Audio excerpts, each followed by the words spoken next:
Il y a un mois, sur les bancs de cet hémicycle, j'avais eu l'honneur de m'exprimer au nom de mon groupe sur l'adoption du schéma régional du développement du tourisme et des loisirs pour la période 2017-2021.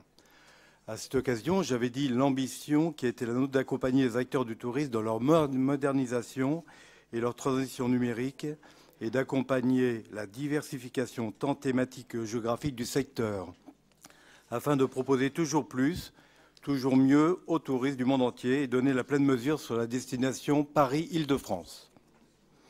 J'avais également souligné que les bons chiffres du premier semestre 2017 et les bonnes nouvelles qui, depuis quelques semaines, s'accumulent pour la France en termes d'organisation d'événements de premier plan devaient être une opportunité unique d'aller plus loin dans notre volonté réformatrice, dans notre ambition de nous attaquer aux difficultés structurelles de ce secteur.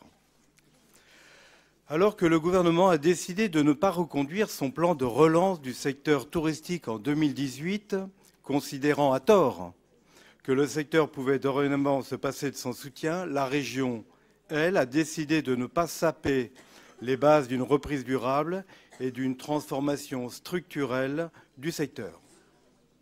Notre majorité a ainsi décidé de maintenir la part d'investissement du budget 2018 à son niveau de 2017. Le soutien à la transition numérique, le soutien au multilinguisme, le soutien à la sécurisation des sites touristiques seront donc sacralisés en 2018, ainsi que le budget du comité régional du tourisme. De même, dans un esprit de responsabilité, notre majorité a décidé d'imputer seule la baisse des crédits en fonctionnement sur les fonds de soutien au tourisme, dont l'utilité, vous en conviendrez, conjoncturelle, était en partie d'apporter aux professionnels un soutien aux actions de communication et de promotion à l'international de leur activité après une année 2016 qui a été en tout point désastreuse.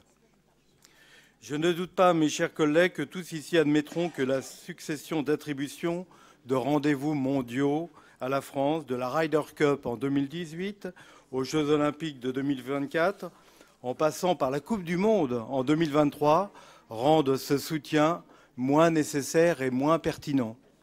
Ce budget, mes chers collègues, est un budget dont nous pouvons être fiers car il est à la fois réaliste et responsable. Quelques points évoqués, notamment sur les étudiants en tourisme qui officient comme volontaires du tourisme, qui ont un rôle extrêmement important. Ces étudiants, rémunérés et de plus en plus nombreux à candidater, sont unanimes sur l'utilité de cette expérience pour leur carrière professionnelle. Quand bien même ce dispositif ne pourrait jamais employer autre chose que des stagiaires, le tourisme a besoin, par nature, d'une main-d'œuvre très flexible.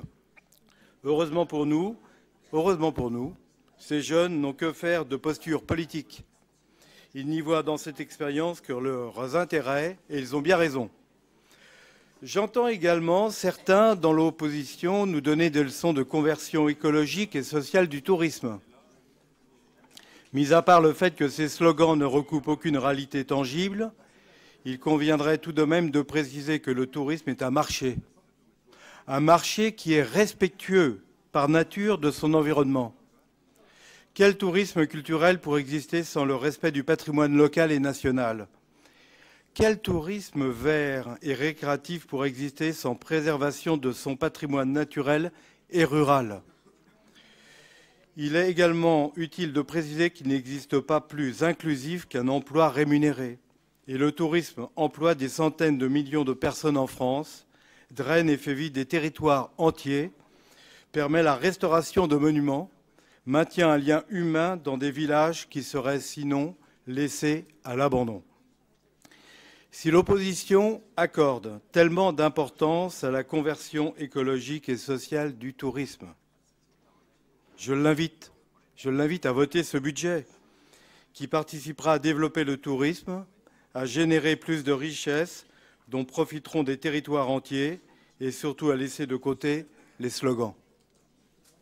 En tout cas, Madame la Présidente, Madame la Vice-Présidente, mes chers collègues, le groupe Les Républicains indépendants vous soutiendra toujours lorsqu'il s'agira d'aider ce secteur et d'accompagner les professionnels du tourisme. Je vous remercie.